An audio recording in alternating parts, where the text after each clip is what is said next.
What's up, everybody? Welcome back to the Formula America podcast, the Formula One podcast by American fans for the American fans.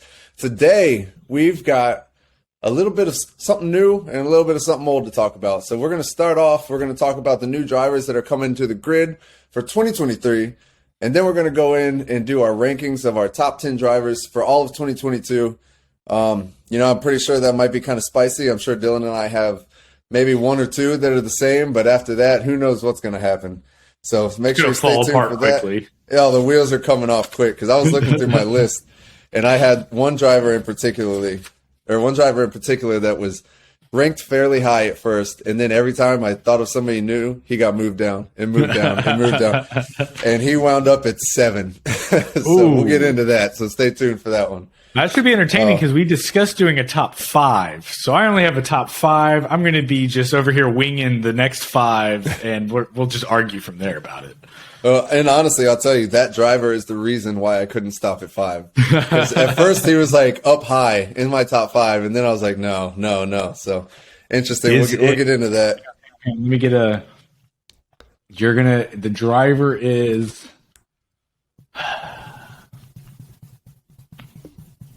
George Russell. Oh, Georgie boy. I'm not going to say. You'll have to wait.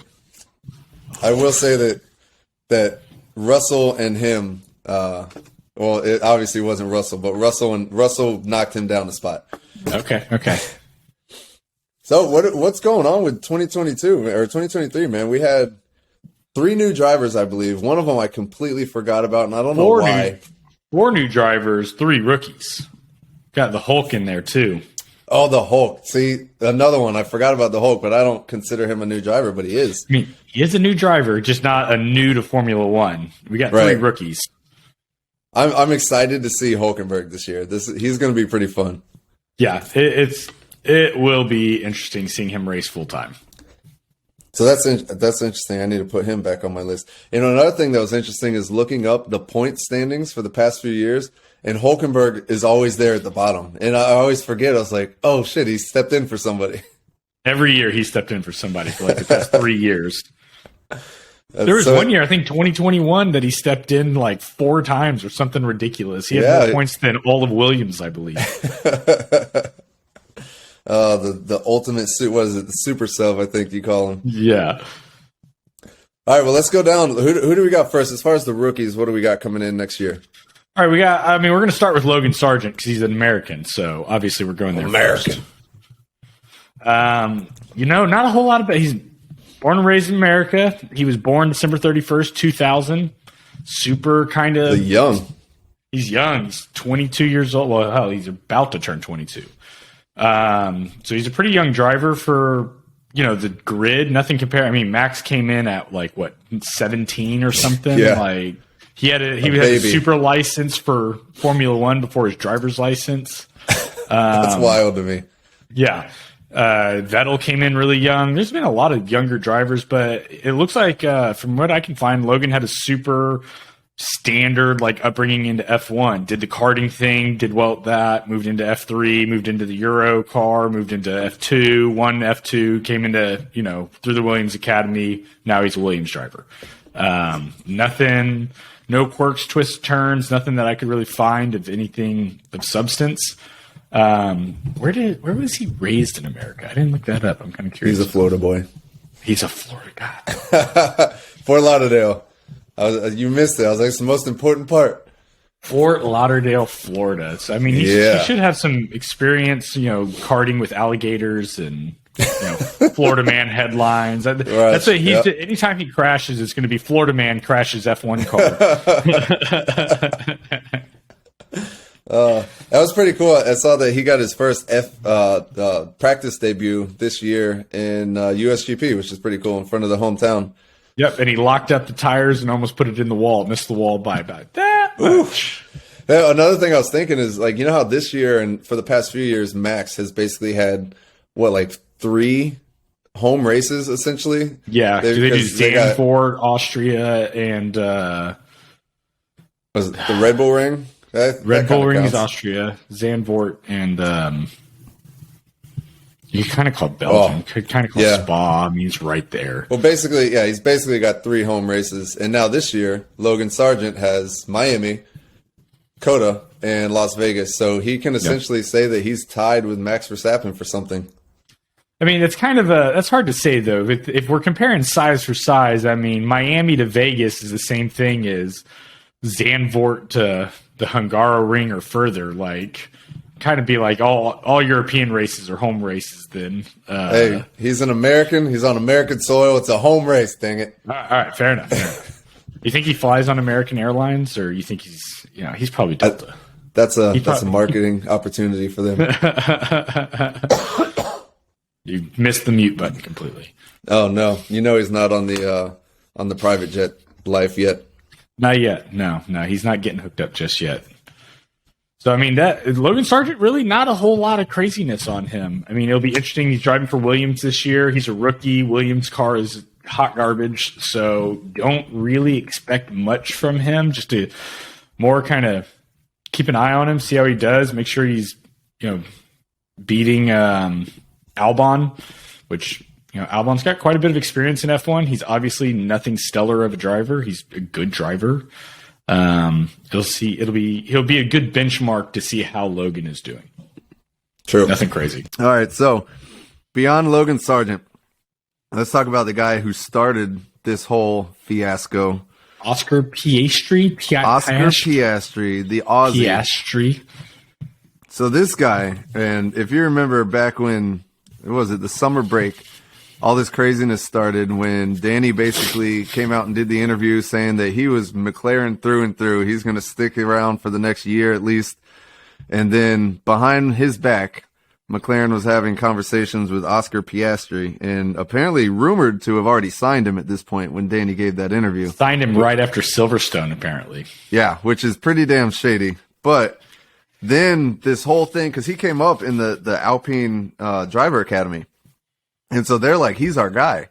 And so Alpine actually had him listed as being loaned out to Williams, which I didn't know this before, but he was going to Williams for 2023 on loan because he was going to come back to them. Because they thought they were keeping Esteban and Fernando. Right. And then Fernando was like, no, I'm not staying. And then they're like, it's okay. We've got Oscar. Let's go ahead and put out an Instagram post on this. And then Oscar was like, no, I got my own Instagram post. I am not going to be racing for you next year. Tweeted it. Twittered him. He fired a Formula One constructor over Twitter. That's so crazy to me. It is like people were like, Cotton. I know, like if this doesn't work out, because at that point, McLaren deal wasn't locked in. It wasn't made public or whatever. And he was technically still under contract. So, I mean, for him to put Alpine that out. took him to court over it.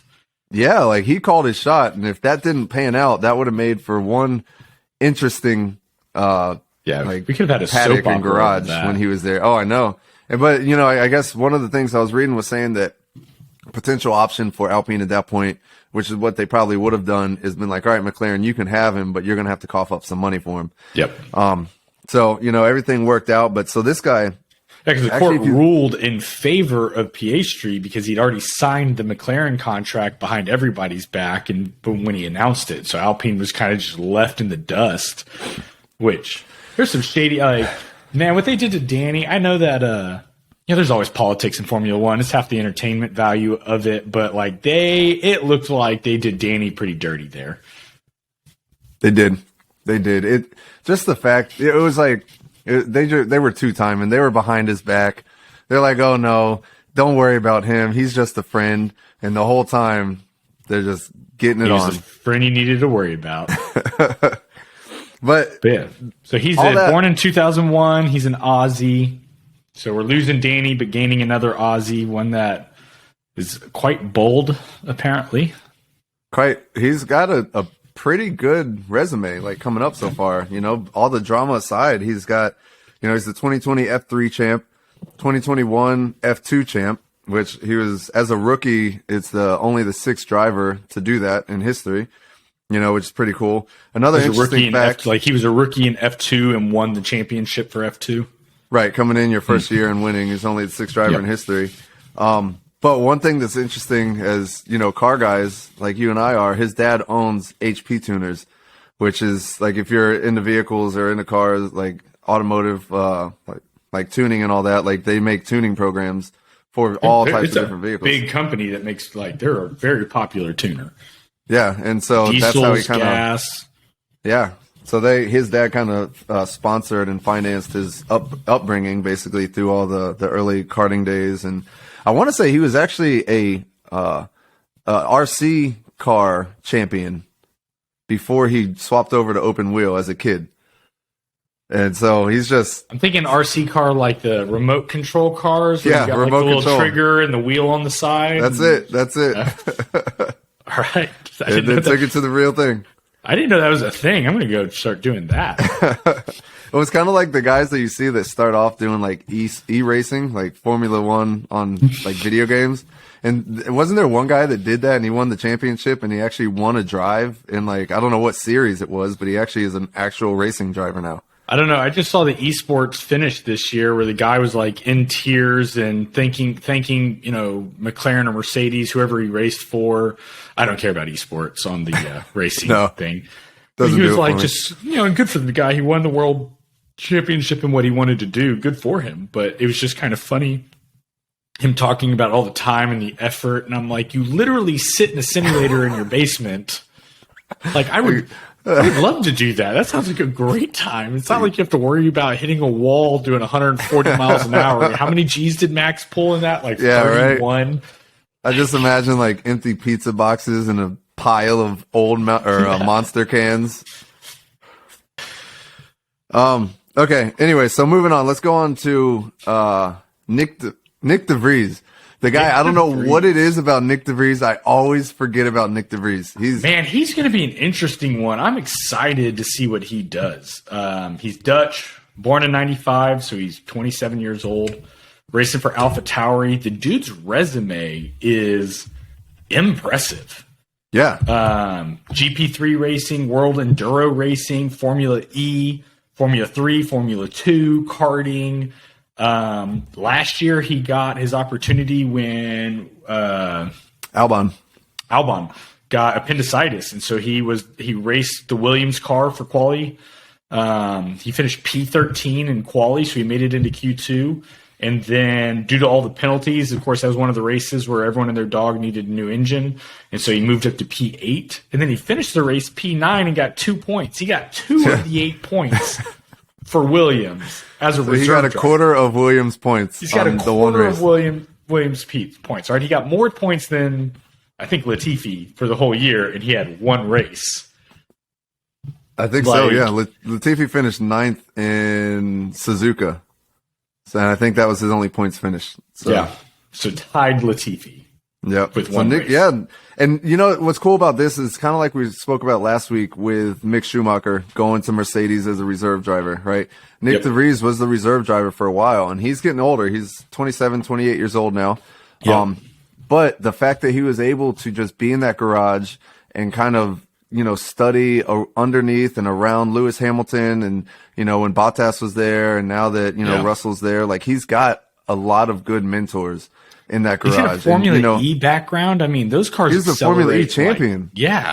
Those things accelerate like crazy. They are open wheeled. He's a rookie, but he's about the most experienced rookie you can possibly have. Exactly. Like he's a rookie kind of like in name only, but he's got experience. So I'm excited to see him. Looking at their past resumes, I'm kind of banking on Piastri to be like the new hot thing in Formula One as far as the incoming rookies. He's in a good car for it too. I mean, the McLaren's not great, but if they're on a comeback, they've got the potential to be a better car. Yeah. And so, we'll see. I don't know. Kind of interested to see what AlphaTauri does this year. That's Nick de Vries going to AlphaTauri. I mean, they kind of took a step back last year. They were looking really strong in 21, but 22 was kind of a rough year for them. So I'm interested to see how that car is. Their sister team obviously got it figured out. So I would imagine that a lot of that's going to trickle down. That's going to be really interesting. I mean, look at what happened. Red Bull loves to pull from AlphaTauri. I mean, look at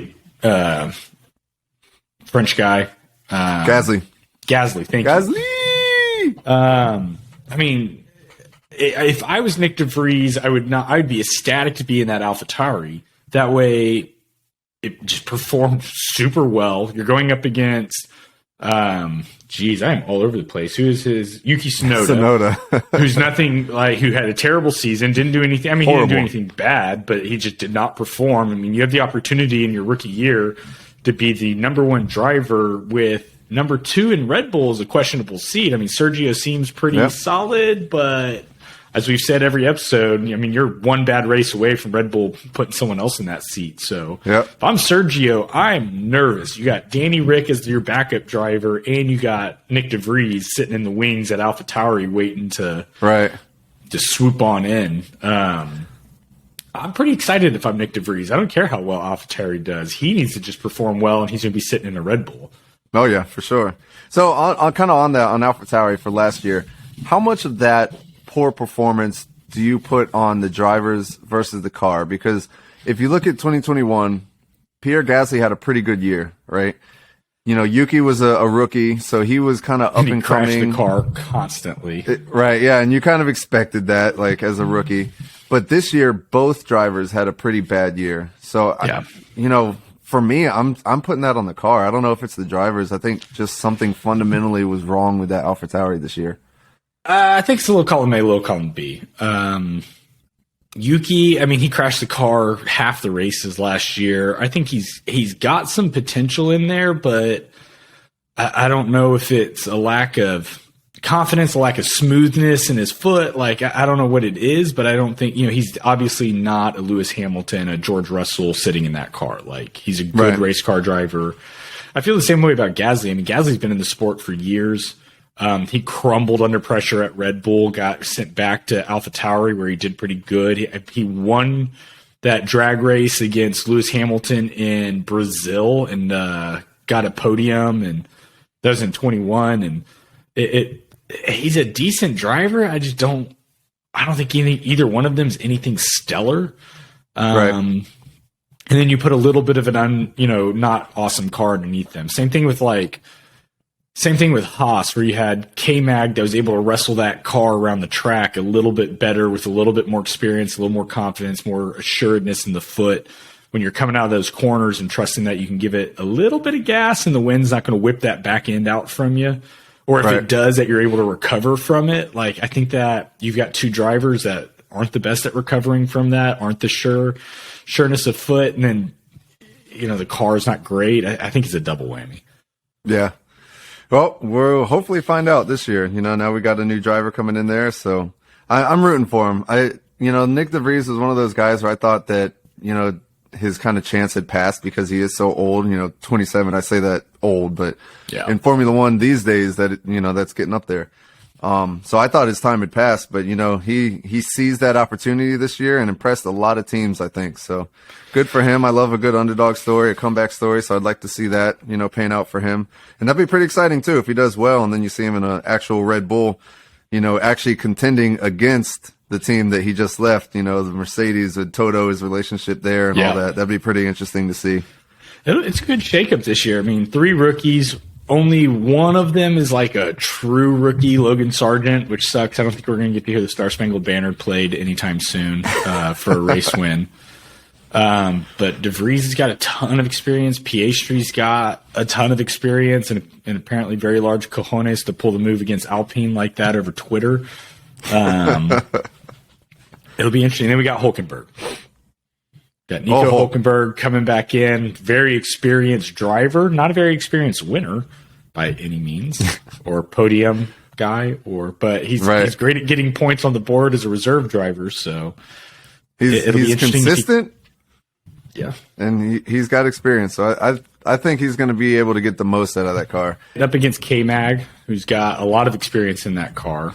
And did a pretty good job this year. So that'll be really interesting to see. I'm excited to see him in a car full time. See how the Haas does. I mean, can't do worse than Williams. So that's our 4 new drivers, 3 rookies, kind of 1 true rookie, 2 rookies in name, and a old face and in a slow car. Facing a new car. Yeah, a new slow car. All right. I know you're excited for this. Top 10 drivers. Top 10. Like I Give me said, one I've only got second. 5 names in Take front a- of me, so I'm just going to be kind of winging 6 through 10 at this point. All right. All right. So I'm willing to bet that we have probably the same for number 1. And after that, I think it's going to go all over the place. All right, so let's start at the top and work our way down. Yeah, you want to? Yeah, let's do that. All right. So number 1 with 454 points, Max Verstappen. Yeah. I don't think you can go any other way on that. Like, clearly he was just in his own league this year. The guy made, I think, one mistake that I can remember all year. That one time when he spun out, I don't even remember what race it was. He spun out and still kept the lead and won the race. He was just he I was just warming up my perfectly tires. and was like, haha, and kept going. Like, He's like, I was warming my tires. So I don't think there's any debate on that one there. and you can't just say it was all car. Like, car was absolutely part of it. But look at Sergio. I mean, he was back there competing 200 points behind him. Like, no, Max was in an absolute league of his own. Yep. Absolutely first place. Okay. Number 2 on my list, Lando Norris. Ooh. Number 2 on my list, Charles Leclerc. Really? Yep. Interesting. So here's my case for Lando Norris, right? Lando Norris, in my opinion, is one of the greatest drivers on the grid right now. He just does not have a car to really support his level of talent and to get him where he needs to be, right? But if you look at what he did this year, like, he was consistently, well, obviously outperforming his teammate, but consistently putting that car up within the mix solidly in the midfield mix, right? Yep. Very few mistakes all season. One of the standout mistakes I could think of was Miami. He kind of cut over, pulled a Lance Stroll, and hit Gasly, if I'm not mistaken. Yep. And ended his race there. Other than that, I mean, not you really. could call the experience call for his almost winning the race. What was that in Baku when he decided to stay? Or not Baku, it was somewhere in the Middle East. Talking about Sochi 2 years ago? Oh man, was that 2 years ago? The That is rain bloating. incident? Yes. Okay. Yeah, that never was mind. I'm pulling, Sochi. let me pull that out. That was a 2021. Sorry, scratch that. Go ahead. But yeah, so I mean, he hasn't made that many mistakes. And I think Lando Norris, once he gets in a good car, is going to be a solid championship contender. He's just cutting his teeth right now and getting more and more experience. So for me, I have him in a solid number 2. And, him and my number 3 were close, but I bumped him above my number 3 because of those points. That's fair. I don't necessarily disagree with that. I put Charles Leclerc there for a couple of reasons. Let me get back to my notes. There we are. I mean, number 2 racer in the Drivers' Championship also, but to be... I don't think Charles Leclerc is going to be a world championship anytime soon unless Ferrari just puts a car that's way better than everyone else's, which is possible. Right. But I don't see him fighting like 2021 Max Verstappen to take Lewis, right? He's not going to rip it away from Max. He's going to have to just have more in his lane. Yep. But to still secure number 2, to beat Sergio Perez in a car that was faster than the rest, maybe on qualifying, but with the worst strategy, biggest clown antics, stupidest things going on over there in Ferrari, cars catching on fire, pitting when you're not supposed to, bad strategy, like all of that stuff. Your camera just turned off. Like through all of that, still coming in second place, I think is incredible. I mean, the way that guy could hook up in Q3 of qualifying, how he again, and for half the races, almost nine qualifying sessions, he took P1 by putting a perfect lap together with a minute left on in Q3. Like, Yep.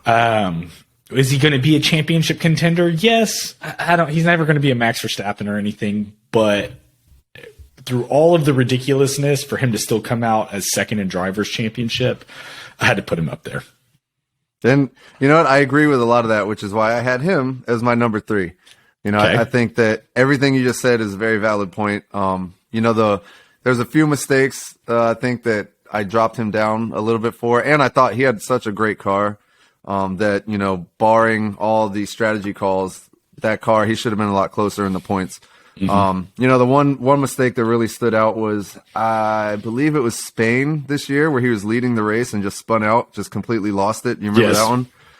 Then Yeah, he went that over one, the you curves know, and just spun it. It was over. Yep. And so there's a couple of those for him this year. So I put him down at number 3 below Norris. So Fair enough. as far as, what do you got for number 3? George Russell. Georgie boy. Georgie boy. Not my favorite personality. As much as I love boarding school English boys.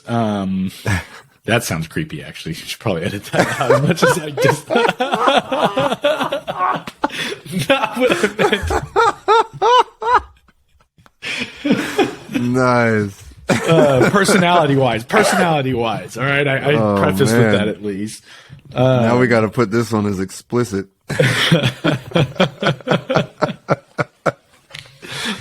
Okay. I Dude, get what he you're finished saying now. top 5 for the first entire half of the season with an atrocious car.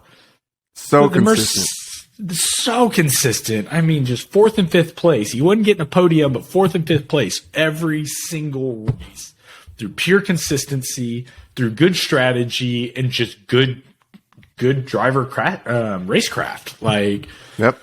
I can't stand to listen to him complaining about the regulations on the radio, but I mean, good God, he just sat in 4th place. It was impressive. So I'm looking him up right now. He had 2 finishes outside of the points, and that one of them was the DNF in Silverstone, and the other one was a 14th place in Singapore. Other than that, Yeah. he was in the points every race. Yeah. And I mean, I'm not just- even talking about like, you know, the bottom of the points. He was like 5th place or higher for almost every race. He was in Yep. 8th once. Yeah, he was so consistent in a car that was 6th or 7th place. I mean, he should have been down at 13th and 14th place every single time. He was 4th. Yep. I mean, super impressive. Great racecraft. I see George Russell as an absolute championship contender one day. Yep. Damn, man. You're like making me second guess one of my spots now. Okay, so who's George- number 4? All right, so I'm just gonna stick with my list. I'm not changing anything. My number You gotta send 4. it now. My number 4, Fernando Alonso. And, you know, we've talked about it before. For a guy to be 9 points behind your teammate, with 2 more DNFs than your teammate, and to consistently be putting that Alpine car into spots that it shouldn't have been in. You know, he's defending like nobody's business. The only problem this year is that car was a giant heaping pile of crap and just crapped out on him all the time. So without that, if he was in a more reliable car, or if they would have just made that Alpine more reliable, he would have been higher in the championship standings without a doubt. So for me, Fernando Alonso is a number 4, or my number 4.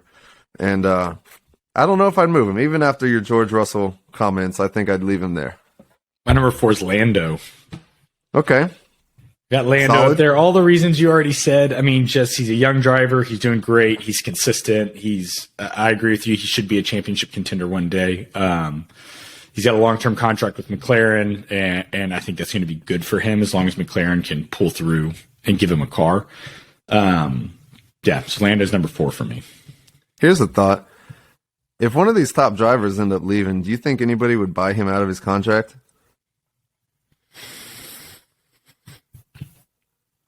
I think Sergio would be the only one that would be an option, and Red Bull's got too many backups for that. No, I don't think so. Okay. Just a thought. All right. On to number 5. Halfway through the list. My number 5 is Sir Lewis Hamilton. Yep. Bro, this guy. So, you know, I was reading into his season, and, you know, he was outperformed by Russell a lot of times. But there was a lot of times where they were doing kind of experimental setups on his car. And, you know, he's the perfect one for that. He's got so much experience. He knows the feel of the car. So when you try something new, you want somebody that's going to be able to accurately articulate that to your engineers. And I think Lewis is perfect for that. And so Yeah, he accurately articulated every time the tires were constantly falling off as he set fastest lap records. I want to know what their code is. I want to see their actual code book. He's like, when I say this is what I mean, mate. So, like, I want to see that. Since when did he turn Australian? Oh, no, mate. Put another shrimp on the barbie. Probably not the best Lewis Hamilton. We'll get there. That was atrocious. But yeah, so I mean, he was so exciting to watch this year, fighting through the field. Just first year I've ever rooted see the for experience. Him. Yeah, you could see the experience, and it was awesome to see. So for me, I got him as my number 5. Yeah, he was what rounded out my top 5. I was debating between him and Lando, 4th and 5th, but I think that he started off the year pretty rough, going from the greatest car ever to a box of crap, and I think that's mentally challenging for him. Yep. And Russell was outperforming him so much in the beginning of the season. It was like, oof. I don't know. Maybe it might be time to hang it up. But no, I mean, he really came through, showed all the experience. I still just absolutely love to watch Lewis throw the nose in the corner at the end of the corner, breaking late. I mean, no one breaks as late as he does when he wants to. Like, it's great to watch. I was absolutely rooting for him. He was absolutely deserves to be in the top 5. Oh yeah. All right. So this is where they get the wheels a little fall bit off. Yes, right. And we'll see the one that I've got scratches where I kept moving them down. But my number 6, maybe you convinced me he could have been higher, but I had George Russell as number 6 for everything we talked about, just as consistent of a driver as he was. I think a lot of my dislike for him these days might have swayed my opinion, and I put him a little bit lower than he needed to be. But solid drive this year too. Sergio Perez. You put the number Sergio's 3. my number 6. Oh, the 3rd place driver in the championship as number 6. And I'll go ahead and spoiler alert, I had him as my number 7. So I was thinking that's who it was. So but why do we have him so low? Because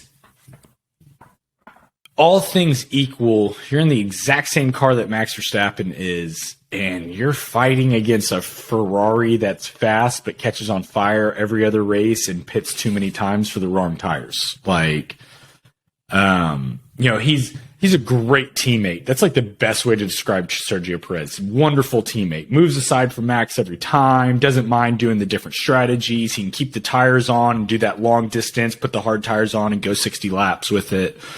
Great teammate to have, not a championship contender.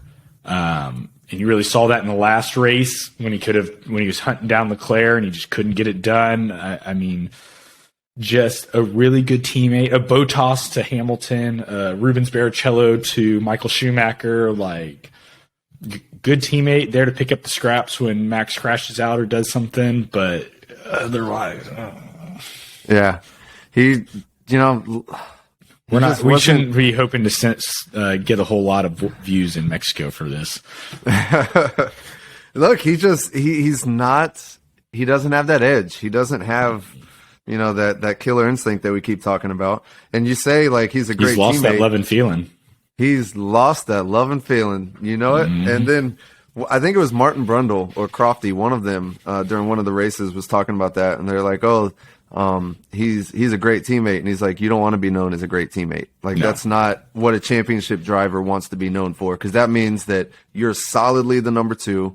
You're getting the worst strategy. You're the one that's going to be moving out of the way. You're the one that's always going to make room for your teammate, your partner. So, I mean, yeah, for him, like he's the best number 2 driver that Red Bull has had since Ricciardo left the team, for sure. Yep. But, he's not going to be fighting for that championship.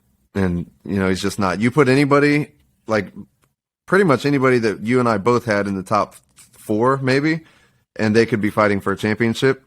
But Sergio Perez, he's there, he scores points, but to be in that same car and to be so far behind Max, it's unacceptable. I'm nervous if I'm Sergio for Danny Rick and Nick DeVries in my rear view. Yep, and rightly so. Yep. All right, so he was my number 7. What was your number 7? Fernando Alonso. Oh, 3 Way points down the down list. from where I put him. Why'd you put him so points low? down. You know, all the reasons that you said, I think he did a great job. You know, he was 9 points behind Ocon. Sure, he had 2 more DNFs. But I mean, geez, if he got 7th or 8th place, that, you know, twice, that covers that entire spread. I don't think Ocon is a good driver. I mean, that's hard to say. You're a Formula One driver. Like, unless you're Latifi or Stroll, you're a good driver, but you're nothing, you know, stellar as Ocon. Like, it's in Fernando Alonso, 2-time world champion, great defender, great driver. You know, the car was kind of a piece of crap, but I feel like there's a lot of politicking going on. I feel like, I almost feel like it was a good development year for Alpine with Alonso there. Wasn't expecting to compete. Good experienced driver, helped get the car move forward, snag some points, get a little bit higher in the constructors. But he was the only time it was really fun to watch Fernando is when he was having to defend against one of the higher up drivers. Otherwise, he wasn't really passing. He was a great driver, don't get me wrong. He just wasn't competing where I think someone of that caliber should have been.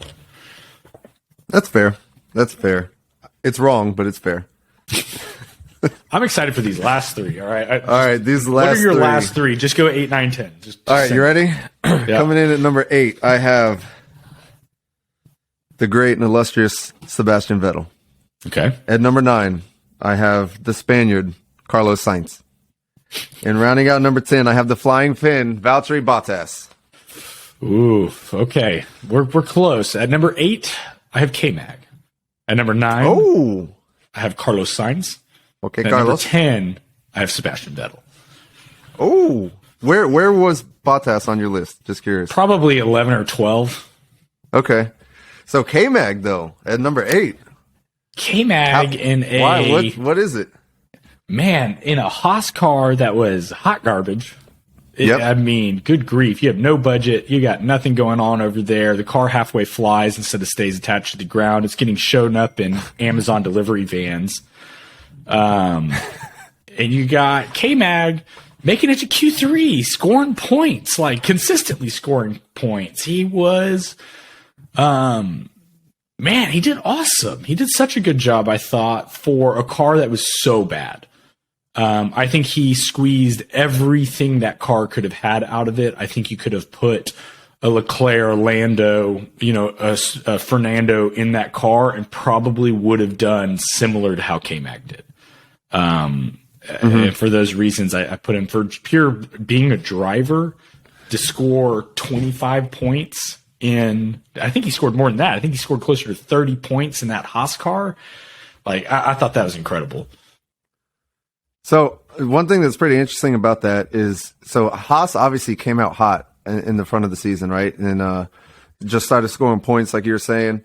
But one thing that I found pretty interesting, I was reading about how Haas basically were out of money. You know, they don't have the money like some of these other teams were. So they weren't able to continually develop their car like the other teams. So then the other teams were able to catch up, which is why you see both Haas cars. Well, even at the beginning, Mick wasn't doing much. But that's why you see like the Haas car towards the end of the season started falling back more and more. I think after the summer break, K-Mag had 1 points finish. Yep. But still, yeah, I agree. I think what he did with that car this year was pretty impressive. Yeah, it really did. So you had Vettel there. I've got Vettel at 10. Vettel, I mean, is Sebastian Vettel, 4-time world champion. You know, one of the most loved drivers in F1. He could have been higher in my list, but he just didn't do anything in that Aston Martin of any like super note. It was just great to see Vettel. Yeah. That was why he was my one thing's 10. Interesting about Vettel's trajectory when you look at him as a driver. Came in, young guy, Red Bull, like had the world, you know, by the balls. He was like the most loved driver. Then he became too dominant. People started hating him. Then he got Classic. Ferrari. People still didn't like him at Ferrari. Then he moves on to Aston Martin, and all of a sudden he's like the hero again. Yeah. And so it's like interesting to see. And I was the same way when I started watching the sport. You know, he was in Ferrari, and I just did not like him. Vettel whatsoever. was a villain. And then he was, and then all of a sudden Yeah. there was just this shift. He got to Aston Martin, and it's like, oh, you know what? He's actually kind of a cool guy. Like I respect a lot of the things that he does. You start watching, he was always out there. He's always in the paddock with the driver or with the mechanics, talking with them. He was helping like look at the tires and the cars. I mean, Inspector Seb was his nickname for a while. Like he was always doing stuff with his team and just really painted an awesome picture of him to make him beloved again. You can't find many negative stories about that guy. No, you can't. I didn't like him either when he was at Ferrari. When I started watching, I was like, this dude is... What is going on? It was him and Kimi Räikkönen, which was like the most entertaining duo for a race team ever. I felt the same way. But yeah, he crushed it this season. He was competing there at the end. And even then when the strategy just fell apart and the car fell apart, he's positive and it is what it is. Like it was awesome to see, like, once that weight was off his shoulders when he announced his retirement, the trajectory, like the upward progress of his races, like he just started racing, like it was just different. It was like he was re-energized. He wanted to make the most of it. And he said that too. Oh, he said that in an interview. He was like, I don't remember which race it was. It was with like 4 or 5 races left. He was like, man, I'm starting to wonder if I'm going to regret my retirement. That race was fun. He was like, I enjoyed that so much. Remember that pass on K-Mag in USGP? That was amazing. Yes. Even afterwards, K-Mag was like, that's why you could see why he's a 4-time world champion. So that was incredible. I love that. Wish we could have another season of it, but we'll see what happens. So we both got that one on there. Sainz, both sitting squarely at number 9 on both of ours. Yep. And Carlos Sainz, man, I don't know what he's another one. Like I've just never whatever. He's okay. I want to like him. He just made so many mistakes this year in that car. Yeah, he did. He just nothing nothing like impressive. I want to like him. It doesn't do anything for me. It doesn't. I mean, it just was not impressive. I feel like you could have put an Albon or Mick Schumacher in that car and probably still finished 4th just like he did. Oh, dang. Those are fighting words. He said Mick Schumacher. It's true, though. That car was crazy fast. It was so good. He had he picked it up on the second half of the season, but it still wasn't enough, and it's still not impressive.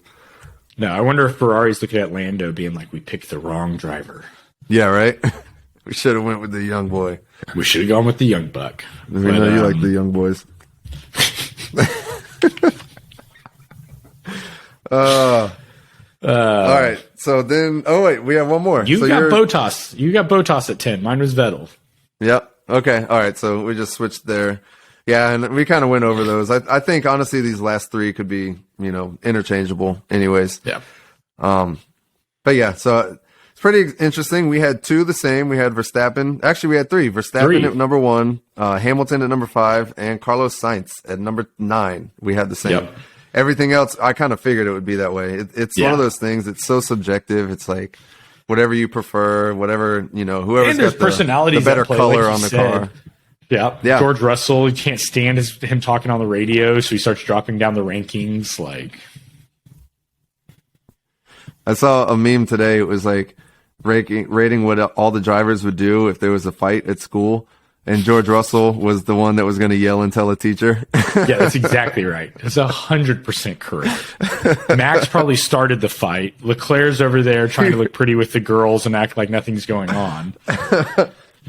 Yeah, they had Max as one of the ones that was in the fight for sure. Yeah, for sure. Max was in the fight. I feel like Alonso was in the fight. He was like the old dude that came back to high school that was just hopping on in the fight. They had Alonso as the one that was going to jump in after the fight started. I think Alonso and Perez. Yeah, I think that sums it up nicely. He would be tattling on the teacher. Yeah, right. Well, that was fun. That was exciting. Yeah, dude. I think next time maybe we'll get in and do some unpopular opinions, because I think I got a few unpopular opinions that might be a little spicy. I like that. Let's do that. Well, I think that's going to be good for this one. If you're watching this on YouTube, make sure you like and subscribe. If you're listening to this on audio, make sure you give us a 5-star rating if you like it. And make sure you share it with some friends. Trying to grow the podcast here, so every share helps us out a lot. Can't wait to check in again, hopefully in the next few days. This is actually right before Christmas, so happy holidays, happy Merry Hanukkah, Merry Christmas. Kwanzaa, Merry Christmas, whatever you celebrate. And look forward to hopping into 2023 with a bang. Absolutely. We'll see you next week, Kurt. All right, keep it classy, America. Ooh. You said it wrong, Kurt. Stay classy, America. Hey, stay classy, America.